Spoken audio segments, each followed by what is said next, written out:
সম্পর্ক হলো আমাদের জীবনের একটি আধার।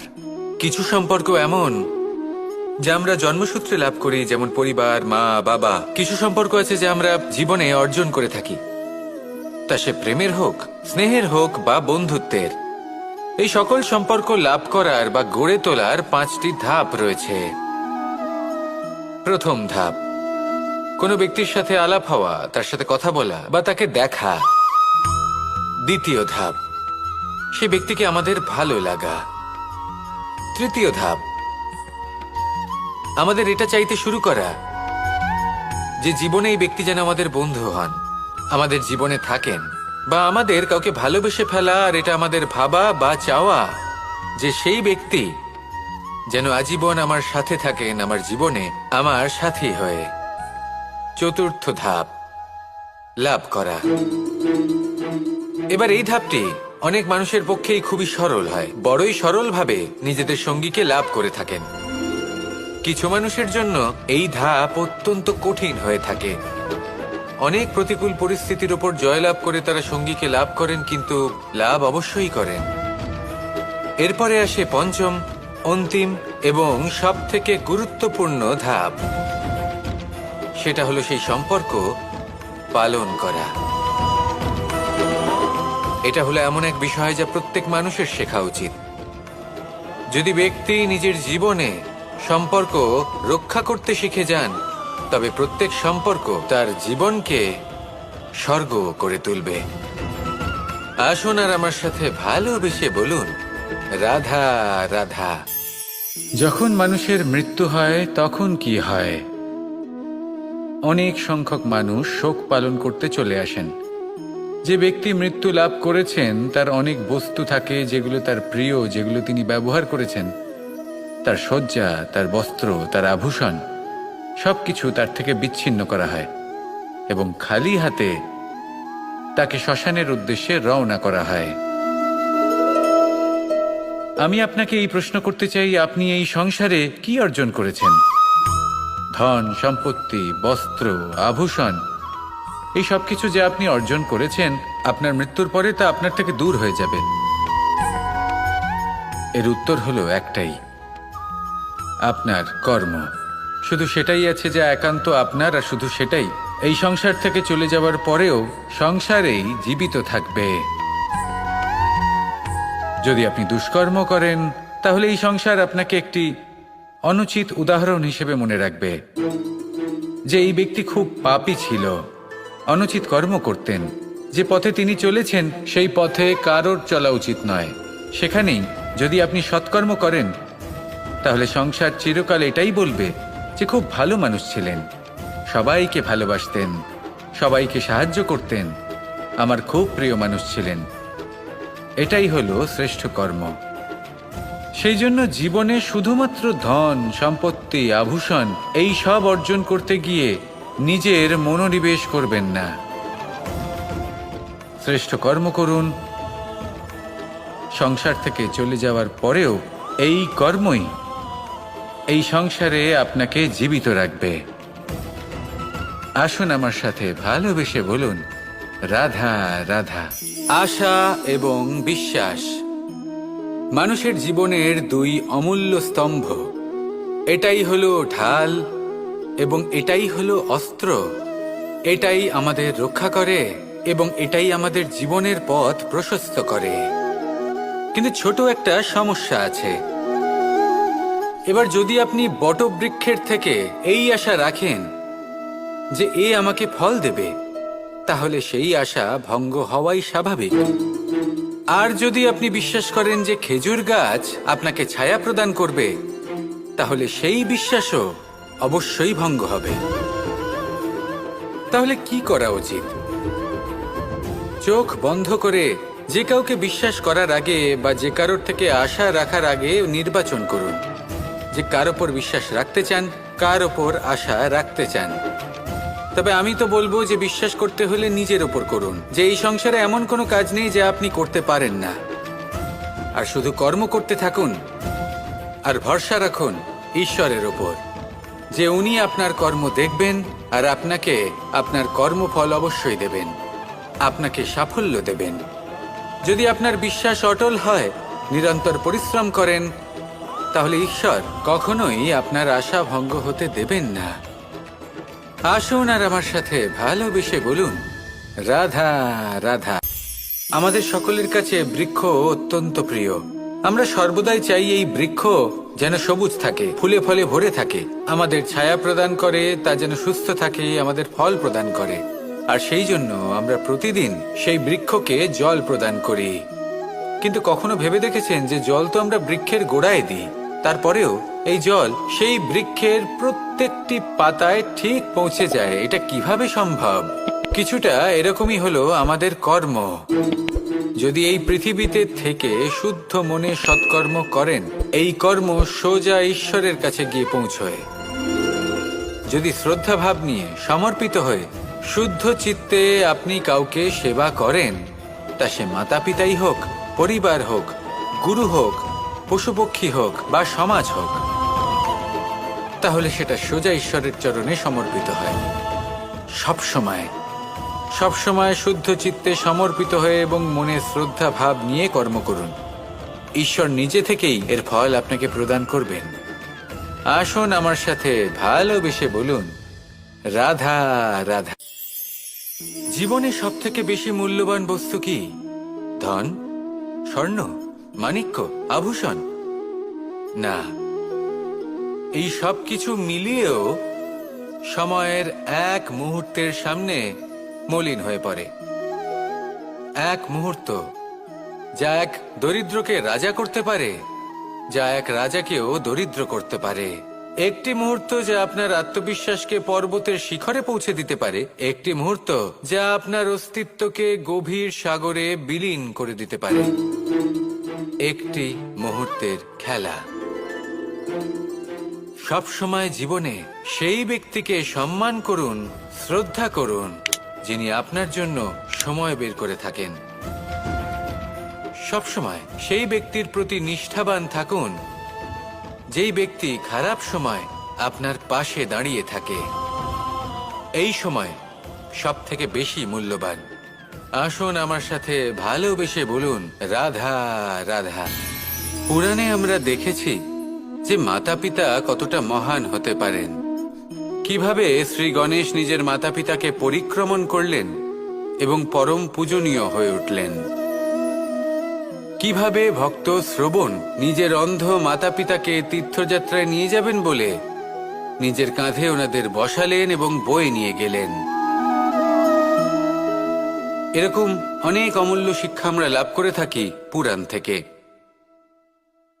কিন্তু এসব কথা হলো পুরাণের কথা।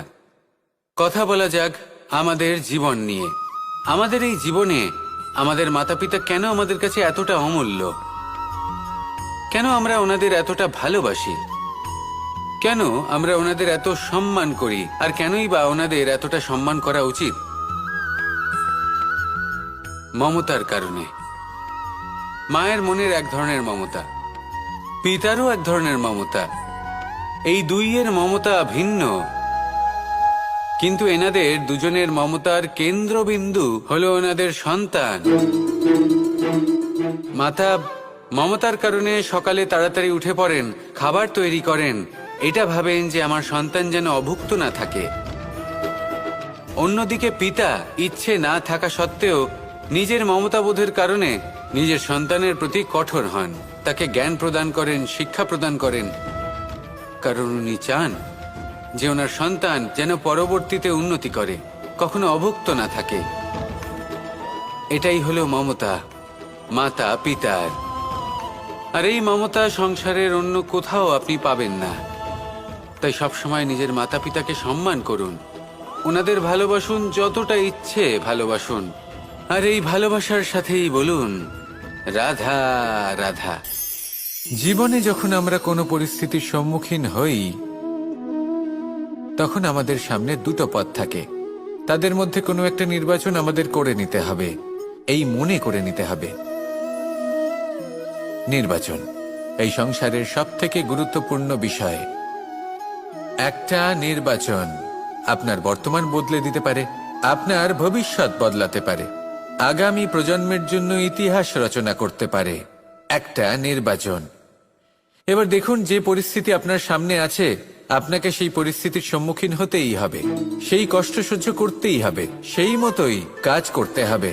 শুধু এই বিষয়টা নির্বাচন করতে হবে যে এই পরিস্থিতির সম্মুখীন হওয়ার সময় আমি কি দুর্বল হয়ে থাকব নাকি আমি শক্তিশালী হয়ে থাকব। এই নির্বাচন এই মনের মধ্যে করতে হবে। আর এই নির্বাচন হলো সবথেকে বেশি গুরুত্বপূর্ণ নির্বাচন। যদি নিজের মনকে শক্তিশালী করে তুলে সেই পরিস্থিতির সম্মুখীন হন, তাহলে কিছুই আপনাকে বাধা দিতে পারবে না। পূর্ণ নিষ্ঠার সাথে, সাহসের সাথে এই মনকে শক্তিশালী করে তুলুন, তাহলে কোনো সংকট আপনাকে না বাধা দিতে পারবে না ভাঙতে পারবে। আপনি নিজে সাফল্যের শিখরে পৌঁছতে পারবেন, আর এই মন প্রসন্ন হয়ে বলবে, রাধা রাধা। আমরা আমাদের জীবনের লক্ষ্য প্রাপ্ত করার জন্য কি না করে থাকি। আমরা ভাবনা চিন্তা করে থাকি, কত জ্ঞান অর্জন করে থাকি, তারপরে আমরা পরিকল্পনা করি আর প্রচেষ্টা করি। এবার প্রথম চেষ্টাতেই সাফল্য লাভ করব সেটা নাও হতে পারে, বরং ইতিহাস সাক্ষী যে প্রথমবার প্রচেষ্টা করে সাফল্য লাভ করার সম্ভাবনা অত্যন্ত কম। আর যে কোনো সফল ব্যক্তিকে দেখুন, আপনি বুঝবেন সেই ব্যক্তি বারবার প্রচেষ্টা করে, চেষ্টা করা থামায় না, তবে সেই ব্যক্তি একদিন সাফল্য লাভ করেন। সেই জন্য আপনিও প্রচেষ্টা করা কখনো বন্ধ করবেন না, করতেই থাকুন। যখন আপনি প্রথমবার প্রচেষ্টা করেন তখন আপনি একা থাকেন, কিন্তু যখন আপনি দ্বিতীয়বার প্রচেষ্টা করেন তখন আপনার সাথে কিছু বিগত প্রচেষ্টার অভিজ্ঞতা থাকে। চেষ্টা করতে থাকুন, সাফল্য আপনার কাছে আসতেই চলেছে। আসুন আমার সাথে ভালোবেসে বলুন, রাধা রাধা। সুখ এবং দুঃখ এই দুই হলো আমাদের জীবনের অবশ্যম্ভাবী এবং গুরুত্বপূর্ণ অঙ্গ। আমাদের সকলের জীবনে কখনো সুখও আসে, আবার কখনো দুঃখও আসে। আমরা সবসময় ভাবি আমরা কিভাবে সুখ লাভ করব, কিভাবে আমরা দুঃখ থেকে দূরে থাকতে পারি। আর এই জীবনে যা কিছুই ঘটুক না কেন, সে সবকিছু আমরা সুখ এবং দুঃখের মাপদণ্ডে মেপে থাকি। এবার এখানে একটা ছোট্ট বিষয় আছে, এটা ভেবে দেখতে হবে যে কে আসলে সুখী ব্যক্তি। সুখী ব্যক্তি হলেন তিনি যিনি নিজের জীবনে নিজের কর্মের বিশ্লেষণ করে থাকেন, সেই বুঝে পদক্ষেপ নেন। উনি কি করতে চলেছেন সেটা উনি জানেন, আর যদি ওনার কোনো দোষ থাকে বা ভুল থাকে তাহলে সেগুলো শুধরে নিয়ে এগিয়ে চলেন। সেই জন্য উনি সুখী হন। অন্যদিকে যে ব্যক্তি দুঃখী, তিনি কি করেন? তিনি নিজের উপর নয়, অন্যের উপর নিজের নজর রাখেন যে তিনি কি করছেন, কিভাবে কর্ম করছেন। ওনারা অন্যের নিন্দা করেন, অন্যের সাফল্য দেখে ঈর্ষা করেন, ক্রুদ্ধ হয়ে যান, ওনাদের বাধা দিতে চেষ্টা করেন। সেই জন্যই তো ওনারা দুঃখী হন। এই সংসারে এমন অনেক ব্যক্তি আছেন যারা এই কারণে দুঃখী নন যে তাদের জীবনে দুঃখ আছে। তারা এই কারণে দুঃখ পান কারণ অন্যের জীবন অনেক বেশি সুখের। দেখুন, শেষ পর্যন্ত আপনাকে নিজের কর্মের প্রতি মনোসংযোগ করতেই হবে, অন্যের প্রতি নয়। কারণ আপনার জীবনে আপনার কর্ম হলো এমন একটা জিনিস যা আপনার নিয়ন্ত্রণে আছে। নিরন্তর চেষ্টা করতে থাকুন, নিজের কর্মকে বুঝতে শিখুন, শুধরে নিন, নিজেকে শ্রেষ্ঠ করে তুলুন। তখন সাফল্য নিজে থেকে আপনার কাছে আসবে, আর এই মন প্রসন্ন হয়ে বলবে, রাধা রাধা।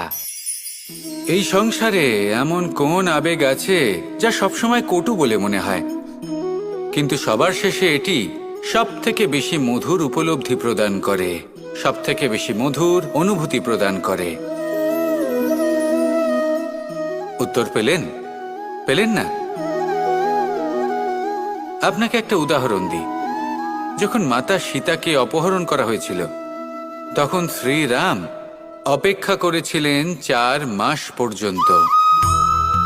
উনি খুঁজতে চেয়েছিলেন, কিন্তু উনি ওনার খোঁজ বন্ধ রেখেছিলেন। কল্পনা করে দেখুন ওনার কতটা যন্ত্রণা হয়েছিল। উনি শুধু অপেক্ষা করছিলেন, কারণ তখন বর্ষা ছিল। অনেক দিন পর্যন্ত সূর্যের আলো দেখা যায়নি। উনি জানতেন এরকম সময় বানর সেনার পক্ষে বনের মধ্যে পথ খোঁজা খুবই কঠিন কাজ হবে। সাগর পার করা অত্যন্ত কঠিন হয়ে দাঁড়াবে। তারা হয়তো বনের মধ্যে পথ হারিয়ে ফেলবে।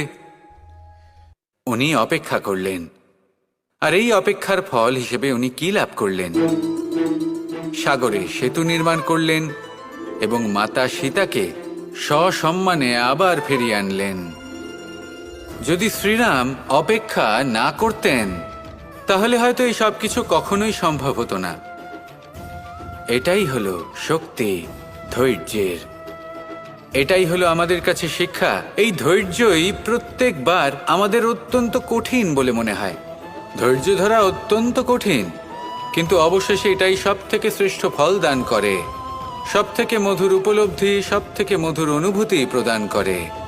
তাই ধৈর্য ধরে থাকুন, সব কিছু শুভ হবে। আর তখন এই মন প্রফুল্ল হয়ে বলবে, রাধা রাধা। এই সংসারে সব থেকে ভয়ানক এবং গভীর অন্ধকার কোনটা? সেটা যখন মেঘ সূর্যকে ঢেকে দেয় এবং সংসার অন্ধকারাচ্ছন্ন হয়ে ওঠে, নাকি তখন যখন সূর্যাস্তের সময় ঘনিয়ে আসে, সূর্য ঢলে যায় এবং এই সংসারে অন্ধকার ছেয়ে যায়, নাকি সেই অমাবস্যার রাত্রি যখন চতুর্দিকে ঘন অন্ধকার থাকে এবং চন্দ্রমার প্রকাশ কোথাও থাকে না? না, এই সংসারে সব থেকে বেশি ভয়ানক অন্ধকার হলো মানসিকতার অন্ধকার। মানসিকতা খুব গভীর একটা বিষয়। এই মানসিকতাই সত্যের রূপ ধারণ করে এবং আমাদের এই মানসিকতা এবং বিবেকে একটা সূর্য থাকে। যদি আমরা এটা জীবন থেকে বের করে ফেলি তাহলে নিরাশা, হতাশা, অসফলতা এর এমন এক ঘন অন্ধকারে আমরা ফেসে যাব যে তার থেকে বাইরে বের হওয়া প্রায় অসম্ভব ব্যাপার হয়ে দাঁড়াবে। বড়ই কঠিন হয় সেই সময়। সেই জন্য ইতিবাচক মনোভাব থাকা খুব প্রয়োজনীয়। এটা ভাববেন না যে এটা আমার সাথে কেন হলো, এই সমস্যা কেন এলো, ওই ব্যক্তি আমার সাথে এটা কেন করলেন। এটা ভাবুন যে আমি জীবনে যে পরিস্থিতিতে দাঁড়িয়ে আছি তার থেকে আমি ঠিক কিভাবে বাইরে বেরোতে পারবো। যতই ঘন অন্ধকার থাকুক না কেন, খুব ছোট একটা প্রদীপের প্রকাশ আমাদের পথপ্রদর্শক হয়ে দাঁড়াতে পারে। আর আমাদের জীবনে এই ছোট্ট একটা প্রকাশ হলো আশা। এই আশার একটি কিরণ আমাদের অত্যন্ত গাঢ় অন্ধকারেও পথ দেখাতে পারে। তাই এই আশাকে সবসময় মনে প্রজ্বলিত করে রাখুন। গাঢ় থেকে গাঢ় অন্ধকারের সাথে, কঠিন থেকে কঠিনতর সমস্যার সাথে লড়াই করুন, সামনে এগিয়ে চলুন, আর আমার সাথে ভালোবেসে বলুন, রাধা রাধা। একটি নৌকা বিশাল একটি সাগরে ভেসে চলে। কখনো যাত্রীদের বা কখনো বিশাল বস্তুকে নিজের সাথে বহন করে নিয়ে চলে, এক স্থান থেকে অন্য স্থানে পৌঁছে দেয়। এই নৌকা কখনো সাগরে আটকে পড়ে বা কখনো ডুবে যেতেও পারে, কিন্তু এই নৌকা তখন ডুবে যায় না যখন এর আশেপাশে অধিক মাত্রায় জল থাকে। এটা তখন ডুবে যায় যখন ও নিজের আশেপাশের থাকা জলকে নিজের ভেতরে প্রবেশ করতে দেয়। যখন আস্তে আস্তে এই জল প্রবেশ করতে থাকে, নৌকা ভারী হতে থাকে আর আস্তে আস্তে ডুবে যায়। এটা আমাদের কাছে একটা শিক্ষা। হতেই পারে আমাদের এই সংসারে, আমাদের জীবনে আশেপাশে অনেক বেশি মাত্রায় নেতিবাচক শক্তি থাকবে, ঈর্ষা থাকবে, বিদ্বেষ, ঘৃণা বা ভয় থাকবে, কিন্তু মনের এই নৌকা শুধু তখনই ডুববে যখন আপনি এই নেতিবাচক শক্তিকে নিজের ভেতরে প্রবেশ করতে দেবেন। মনে রাখবেন, এই নেতিবাচক শক্তিকে কখনো নিজের মনে প্রবেশ করতে দেবেন না। প্রবেশ করলেও তাহলে যেন সে সেখানে কোনো স্থান না পায়। শুধু এই বিষয়টা খেয়াল রাখলে আপনার মনের এই নৌকা জীবনের এই সাগরে সব সময় ভেসে থাকবে, আর এই মন প্রসন্ন হয়ে বলবে, রাধা রাধা। আপনারা সবাই একটা গাছের পাতাকে দেখুন। যতক্ষণ পর্যন্ত গাছের সাথে, মানে গাছের ডালের সাথে জুড়ে থাকে, সে সবুজ থাকে, বাতাসের সাথে সে নড়তে থাকে। যতক্ষণ পর্যন্ত ও সূর্য থেকে পাওয়া রশ্মির শক্তি গাছে পৌঁছে দেয়, ততক্ষণ ও ডালের সাথে যুক্ত থাকে। কিন্তু যখন সেই পাতা শুকিয়ে যায় তখন তার কোনো গুরুত্ব থাকে না। সেই পাতা গাছের ডালে এবং বৃক্ষের কাছে বোঝা হয়ে থেকে যায়। এবং এমন এক সময় আসে যখন সেই ডালটি শুকনো সেই পাতাকে পরিত্যাগ করে। এটাই আমরা এই প্রকৃতিতে দেখি এবং এটাই হলো সত্য। আর এটাই আমাদের জীবনে খুব বড় একটা শিক্ষা। যদি আপনিও নিজের জীবনে নিজের আপনজনদের কাছে বোঝা স্বরূপ হয়ে দাঁড়ান, তাহলে তারা আপনাকে যতই ভালোবাসুক না কেন, ওনারা যদি নাও চান, তাহলেও এমন এক দিন আসবে যখন আপনার আপনজন আপনাকে পরিত্যাগ করবে। সেই জন্য সবসময় আত্মনির্ভর হয়ে ওঠার চেষ্টা করুন। নিরন্তর পরিশ্রম করতে থাকুন, কারোর ওপর বোঝা হয়ে থাকবেন না, বরং তার সাথে মিলে দায়িত্ব পালন করুন। এমনটা করবেন, তাহলে আপনার সম্মানও বজায় থাকবে এবং সম্পর্কের মধ্যে আপনার মূল্যও বজায় থাকবে। আসুন আর আমার সাথে ভালোবেসে বলুন, রাধা রাধা। আমাদের মধ্যে এমন অনেক মানুষ আছেন যারা বই পড়তে পছন্দ করেন। অনেক মানুষ আছেন যারা ভিন্ন ভিন্ন রকমের কাহিনী পড়েন। এবার পড়তে পড়তে মাঝে এমন একটা অধ্যায় অবশ্যই আসে যা আমাদের হৃদয় স্পর্শ করে যায়। আমরা হৃদয় যন্ত্রণা অনুভব করি, তাও আমরা সেই কাহিনী শেষ পর্যন্ত পড়ি এবং তখন আমরা বুঝতে পারি যে সেই যন্ত্রণাময় অধ্যায়টি কেন এসেছিল, তার থেকে আমরা কি শিক্ষা পেলাম এবং আমরা অবশেষে লক্ষ্যেও পৌঁছলাম। কিন্তু যদি সেই যন্ত্রণাদায়ক অধ্যায়টিতে আপনি থেমে যান, আপনি যদি এটা ভাবেন যে আমি আর পড়তে পারবো না, তাহলে আপনি জানতেও পারবেন না যে পরবর্তীতে কি হতে চলেছে। এই মন দুঃখে ভরে উঠবে, মনে প্রশ্ন আসতেই থাকে যার উত্তর আমরা পাই না, নিজেদের লক্ষ্য বুঝতেই পারি না। এইভাবেই আমাদের জীবনেও যদি এমন কিছু হয় যা অত্যন্ত দুঃখজনক, যদি এমন কোনো কঠিন অধ্যায় আপনার জীবনে আসে, থামবেন না। তাহলে আপনার জীবনের কাহিনীর একটি যন্ত্রণাদায়ক দুঃখজনক অধ্যায় মাত্র। শেষ পর্যন্ত এই কাহিনীতে টিকে থাকুন, কর্ম করতে থাকুন। আপনি বুঝতে পেরে যাবেন যে এই কঠিন পরিস্থিতি আপনার জীবনে কেন এসেছিল। আপনি শিক্ষাও লাভ করবেন এবং লক্ষ্যও লাভ করবেন। আসুন আমার সাথে ভালোবেসে বলুন, রাধা রাধা। যখন আমরা মৌন থাকি তখন আমরা কতটা শক্তি ব্যয় করি, বিন্দুমাত্র নয়। সেখানেই যখন আমরা রুষ্ট হই তখন আমরা কতটা শক্তি ব্যয় করি। আমাদের রক্ত গরম হয়ে ওঠে, চোখ থেকে যেন অগ্নিবর্ষা হয়, আমরা চিৎকার করতে থাকি, জোরে কথা বলি, কখনো কখনো আমরা অনুচিত কর্ম করে বসি। সবকিছুই ক্রোধের বশে করি। এবার এই ক্রোধকে মৌনতায় পরিণত করতে হবে। এই কাজটা চোখে দেখা যায় না, এই কাজ সরল নয়, এই কাজ হলো অত্যন্ত কঠিন এবং এই কাজই শ্রেষ্ঠ। সেই ব্যক্তি শক্তিশালী নন যিনি কথায় কথায় ক্রুদ্ধ হয়ে যান, কথায় কথায় যিনি আক্রমণ করেন। আজ্ঞে না, সব থেকে বেশি শক্তিশালী ব্যক্তি হলেন তিনি যিনি নিজের ক্রোধকে মৌনতায় পরিবর্তন করতে পারেন, যিনি শান্ত মনে পরিস্থিতিকে বোঝেন, তার আকলন করেন আর তারপর বিবেকের দ্বারা সিদ্ধান্ত নেন। তিনি হলেন সব থেকে শক্তিশালী ব্যক্তি। তাহলে সেই ব্যক্তি হয়ে উঠুন আর আমার সাথে ভালোবেসে বলুন, রাধা রাধা। এই শুকনো পাতাটিকে দেখুন, নিষ্প্রাণ হয়ে পড়েছে। কোনো একটা সময় এই পাতাটি একটা গাছের ডালে ছিল। সেই গাছ ওর লালন পালন করত। যখন যখন বাতাস বইত, এই পাতায় কম্পন দেখা দিত, মনকে প্রফুল্ল করে তুলত। কোনো একদিন এই পাতা গাছের ডাল থেকে ঝরে পড়ে গেল। নিঃসন্দেহে ও নিজের স্বাধীনতা পেল, কিন্তু আস্তে আস্তে শুকিয়ে গেল, নিষ্প্রাণ হয়ে গেল। দেখুন, আমি এই কথা বলছি না যে স্বাধীনতা অনুচিত, কখনোই না। কিন্তু যে কোনো পরিস্থিতিতে স্বাধীন হতে চাওয়া এটা নিশ্চিতরূপে অনুচিত।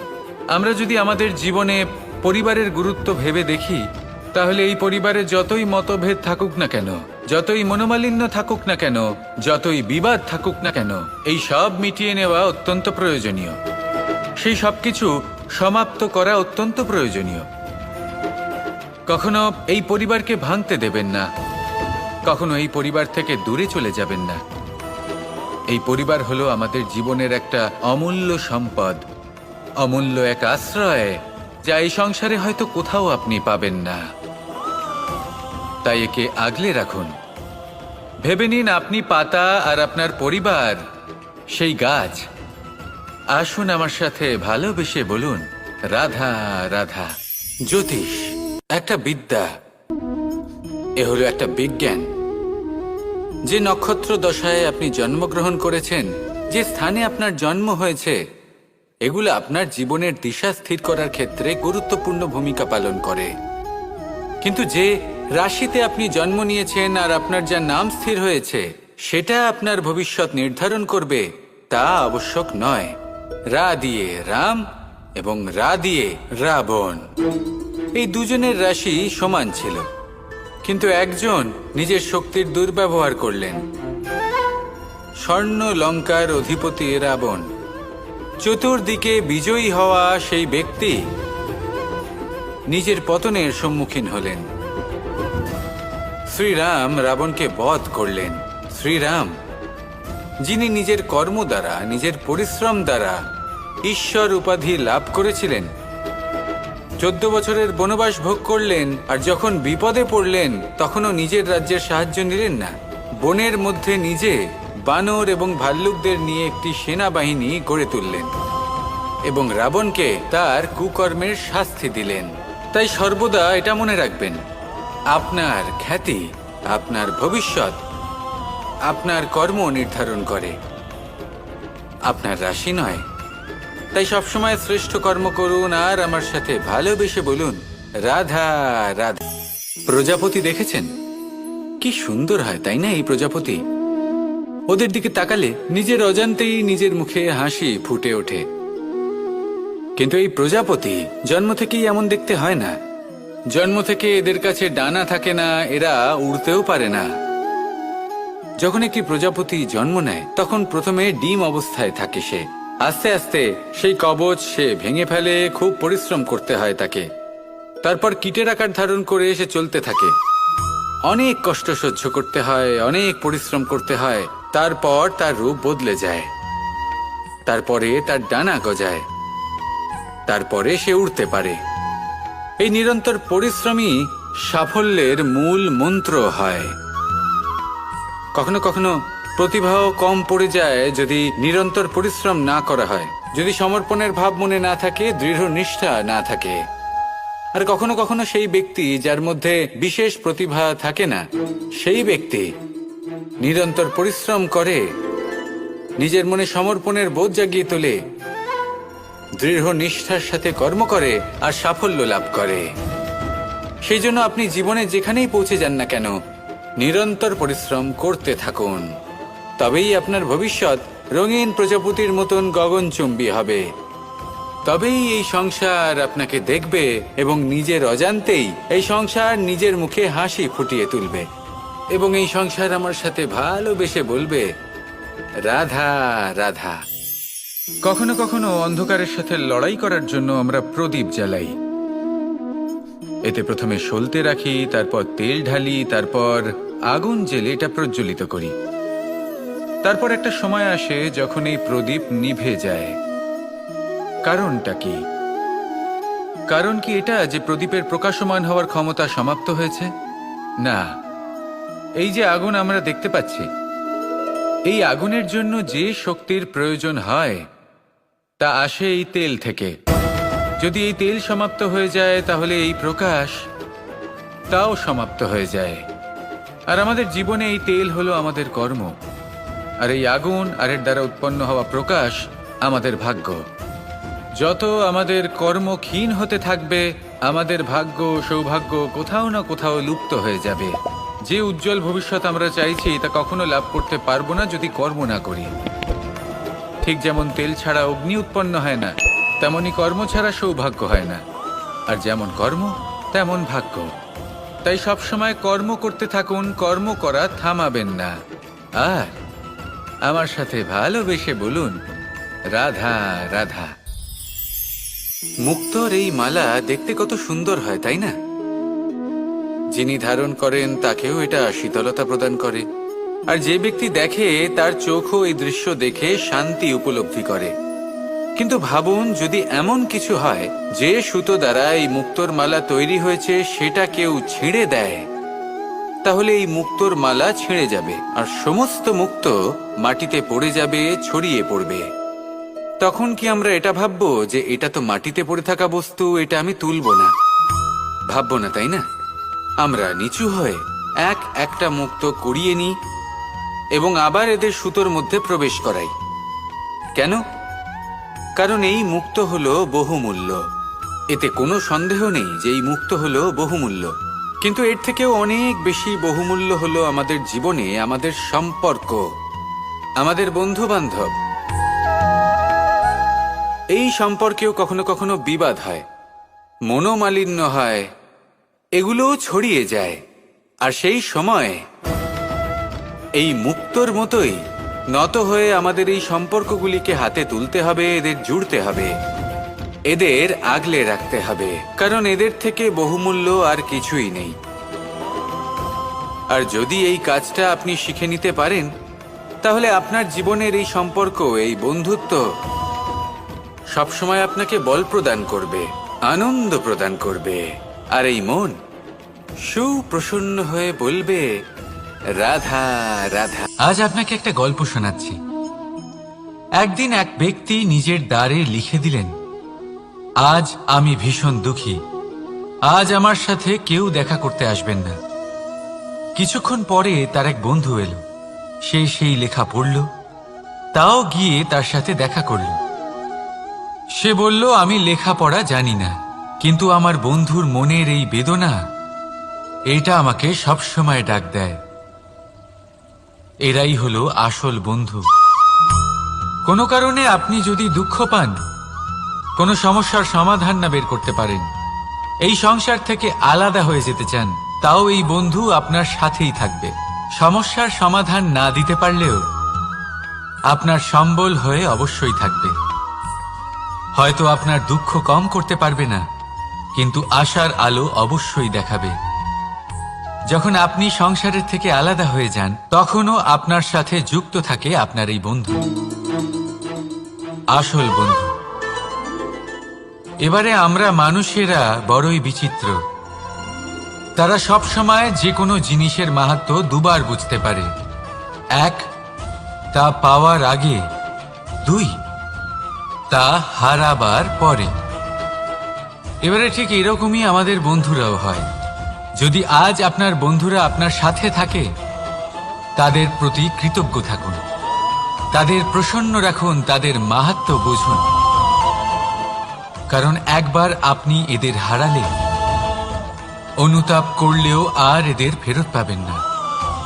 তাই ভালোবাসুন, বন্ধুত্ব বজায় রাখুন, আর আমার সাথে প্রসন্ন হয়ে বলুন, রাধা রাধা। আমাদের মধ্যে বহু মানুষ মাঝে মাঝে নিজেকে অকর্মণ্য মনে করি, ভেবে নিই যে এত চেষ্টা করার পরেও কিছুই পেলাম না, আর হয়তো পরেও কিছুই পাব না। আর সেই জন্য নিজের জীবনের সমস্ত বোঝা অন্য কারোর কাঁধে চাপিয়ে দিই, নিজের ওপরে বিশ্বাস হারিয়ে ফেলি। কেন বুঝতে পারেন না এই কথাটা? যে যতক্ষণ না পায়ে কোনো কাঁটা ফুটবে, ব্যক্তি কি করে বুঝতে পারবে যে এরপর থেকে নিচে তাকিয়ে চলতে হবে? সূর্যকে নিজে জ্বলতে হয় যাতে বাকিদের প্রকাশ দিতে পারে সে। রাতের অন্ধকারের সাথে লড়াই করার জন্য চন্দ্রিমাকে আকাশে একা উজ্জ্বল হতে হয়। নদী নিজের যাত্রা কি করে করে, নিজের পথ কি করে নির্মাণ করে? সে পাথরের সাথে লড়াই করে তা বানায়। যদি স্বয়ং আপনি নিজের সাহায্য করতে অক্ষম হন, তাহলে নিশ্চিতভাবে আপনার এই জীবন ব্যর্থ হয়ে যাবে। তাই মনে রাখবেন, এই সংসারে নিজের জীবনের ভার নিজের কাঁধেই বহন করতে হয়। অন্যের কাঁধের ওপর শুধুমাত্র পরলোক যাত্রা হয়। সেই জন্য এই সংসারে জীবিত সেই যে আত্মনির্ভর।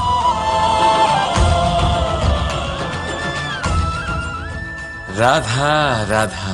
সময়, কথায় বলে সময়ের পূর্বে কিছুই হয় না। প্রতিটা ঘটনার একটা সময় থাকে। সময়ের আগে না সূর্যোদয় হয় আর না সূর্যাস্ত হয়। সময়ের পূর্বে গাছে না ফুল ফোটে না ফল ধরে। কিন্তু একটা কথা ভেবে দেখুন, যদি বর্ষা আসার আগে কৃষক ভূমিকে না প্রস্তুত করে, বীজ রোপণ না করে, তাহলে কি ফসল ফলবে? যদি কোনো যোদ্ধা যুদ্ধের পূর্বে নিজের অস্ত্রের ধার না দেয়, তাহলে সে যুদ্ধ কি করে লড়বে? এর মানে এটাই হলো যে সময় আপনার যখন আসার তখন অবশ্যই আসবে, কিন্তু ততক্ষণ এটাও গুরুত্বপূর্ণ যে আপনি নিজেকে তার জন্য তৈরি রাখুন। কারণ এই সুযোগ, এই কথাটা শুনতে যত ছোট, এটা আসেও ততটা কম সময়ের জন্য, তারপর চলেও যায়। এবার যদি সুযোগ আপনার হাতে আসে আর আপনি তার জন্য তৈরি না থাকেন, তাহলে আপনি সাফল্য কি করে পাবেন? তাই আপনি সঠিক সময়ের জন্য অপেক্ষা করুন, সেই সুযোগের জন্য অপেক্ষা করুন, কিন্তু ততক্ষণ নিজের চেষ্টার দ্বারা নিজেকে আরো সক্ষম করে তুলুন।